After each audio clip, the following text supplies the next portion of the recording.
Hey friends, here we have magician John Guastaferro out in California. And we're just going to dive on in. Take it away, Mr. John. All right. Hey, everyone. It's good to see you. So, yeah, I'm going to show you. I've been doing magic a long time, but I've been into magic since I was 7 years old. I do like card magic and coin magic, and I thought I'd show a few of my favorites and even teach you how to do them. Okay. So I said I like cards and coins. So, like, what if we combine them somehow? So, um, I brought a deck of cards here. There's all 52 cards, just so you can see. It doesn't matter what we use. We're just going to use the two jokers right now. Um, Okay, but I think it's kind of funny. Like if you get this Joker and you get this Joker, just kind of rub them together for like good luck. We're gonna see if some magic can happen. Watch. Oh, this look, a coin emerges from in between the cards, and we get a coin just like that from nowhere. Don't you wish we could always just create money from thin air like that? So, what if we get that coin? I'm gonna put it in my pocket for safekeeping. But here's the thing: if I reach in the outside, I can actually pull it right through the pocket, and it melts right through. I know you probably all want a closer look. I'll give you a closer look. Actually, really close. Actually, it's a lot bigger than it looks.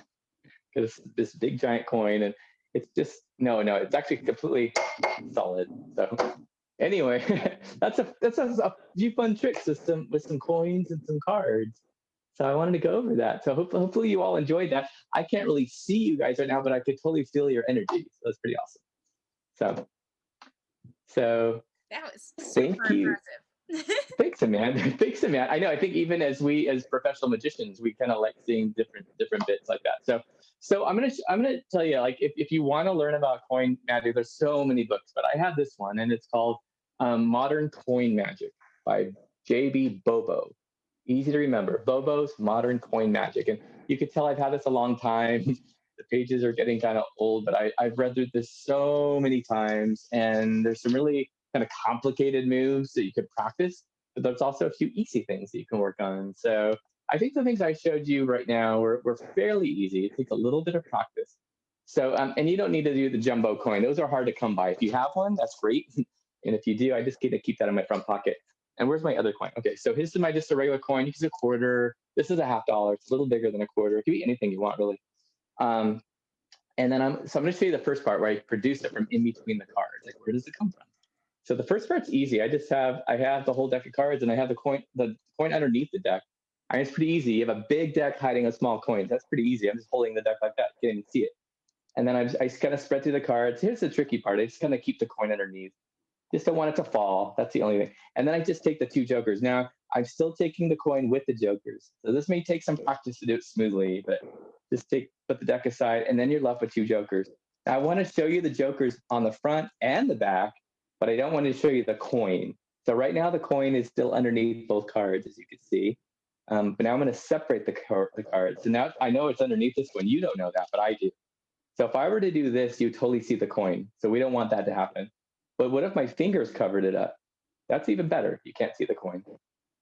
Here's one little touch that Bobo shares in the book. If you do this and then pull your fingers back, it totally looks like you see the whole back. And it's really just hiding here. So it's like this, and then you this. So you don't want to do that. So you just want to do this and this. And it looks like the coin, it's not there, but it's really just hiding behind my fingers. Okay. And then all I do is I put them on top of each other. But here's one little thing I did. I went like this, and I put the coin under the other card for a second. So I went like this, and then I put the coin under this card, and then I showed you this one, and then I put it back underneath this one. So that's it. Here's what it looks like underneath. It's kind of fun, right? So if you do this way, so then it's even a nice fair display. So then I show this one. I put it back underneath this one, so this one, and then I put one on top of each other, so they're kind of like across. One's going one way, one's going the other way, kind of perpendicular. And now the coin's underneath. It's right there. I just laid it underneath. And this is the fun part. You just rub the cards together, and then you let it slowly come out. And that's it. To me, that's a fun trick. Um, you can produce money from nowhere just using two cards and a coin. So that's the first part, and that's called coin from cards. I don't think he had really creative names. He also had a trick called coin from pocket, coin through pocket. So this is how I do this one, and this is I'm going to teach you a little bit of sleight of hand. You've probably seen where they get a coin and then they pull it out of your ear, right? Because I didn't really put it in this hand, and there's all kinds of fancy ways to do that. But I'm going to show you an easy way. I'm going to pretend to toss the coin in this hand, but I'm going to pretend to do that. but my thumb is just going to get in the way. That's all. So it can't fly anywhere. So it's like this and like this, and I close my hand around nothing.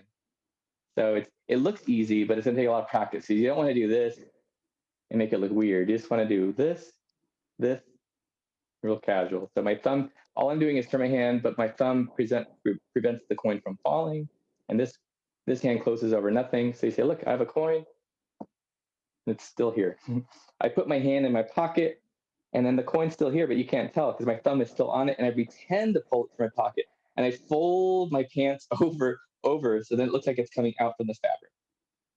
And then one extra secret I have for you, since my hand's in my pocket, I already had this from earlier, and my hand's already in my pocket, so like it'd be so easy just to kind of like take the coin out, and it's here, it's hiding, and then kind of like I did before when I did this, and I'm gonna do the same thing but like that. And that's how you get a coin. I just did it close to the screen, and then it looks like it comes like that. So I'm showing you guys like things that not even like a lot of professional magicians even know. So you are in learning some really cool secrets. You have to kind of protect the secret, but you have to practice as well. So anyway, that's kind of my tricks that I love from modern coin magic. Going through coin from cards and coin through pocket. Wow, that was terrific. I know I learned some stuff. Yay, good. I'm glad. I'm glad. Yeah. So much appreciated. And Yeah. I have a question for you for the kiddos. Yeah. Yeah. So if a kiddo was interested in magic, what steps do you recommend for getting involved in magic? You got to read. I know these days magic's on YouTube, which is cool. It's even on TikTok. I know because my daughter's on TikTok and I'm even on TikTok and I see it on there. But I'd say you learn a little bit of ideas. And from this, what you're doing, Amanda, in terms of helping kids. But I think reading is the best part because it lasts forever. I've had this book since I was a kid and I still read it, you know? And I think just having something you like, you go on Amazon or have your parents do it and just find a book on magic or go to the library, get it for free. So reading's the best way. And then I'd say, and then getting videos just so you could see it, how it looks. But we know when we read, we use our imagination, right? We see the words, we see pictures, and then we imagine how it looks, that's the fun part for me in magic. And then you could create how you want it to look. Do you want it to be funny? Do you want it to be serious? Do you want it to be, I don't know, all kinds of things, fast or just really elegant? So you could do it any way you want to do it. So Wow, that's really insightful. That's I hope good. that helps. It does. All right. I mean, I don't I could show more. We could wrap it up. Whatever you want to do. I don't know how much time we usually spend together here. Oh, I mean, do you have another one? I'm not going to say no. I'll just how about just show you a card trick, but we don't have to actually do the whole secret thing. Because I love cards, and we didn't really do card tricks. So this is a deck of cards, and there's so many ways to shuffle cards. I don't know how all you in class shuffle cards. Like if I were to hand you this deck, you might shuffle the cards. Some of you might be shy and just shuffle like this because you're afraid you're going to drop them, right? Some of you might be really confident because you handle cards and you might shuffle the cards outward like this, which means you're probably more outward in life, right? There's some magicians who like to shuffle the cards. I don't know if I can do this like this. It's a brand new deck, so wow, with one hand. Now that takes a lot of practice. There's some people who want to make sure that every single card shuffles. So they'll shuffle, like get the deck exactly in half. I already know that's exactly 26 and 26. And then they'll weave the cards together. So it's really hard with a brand new deck. They'll weave the cards so exactly the cards are shuffled one after the other, kind of like that. So that's another way to shuffle cards. But you get the idea. There's all kinds of ways to mix up cards. And there's all kinds of cards in the deck. So I thought it might be fun to find like the powerful cards in the deck. And I don't know if you guys play card stuff, but usually the aces are like the best one. So Amanda, should I find the red aces or black aces first? Which one? Black aces. Okay, and as I ruffle my thumb, you tell me when to stop as well. Okay. Stop. I'm gonna cut exactly where you said to say stop, and hopefully we found a black ace, exactly what you wanted, right? That's the ace of spades, right? You did say black, is that right? Yes. Did I recall that right? Okay. So I'm going to try to find the other black ace. If I cut here and maybe cut one more time, we should find the other black ace. I'm going to take a look at it. Oh, good. We got it. Now, you're probably thinking, like, what would have happened if you said red aces? So just for you, I'm going to try to find them at the same time. I'm going to reach in the deck, just pluck them out. Here we go. 1, 2.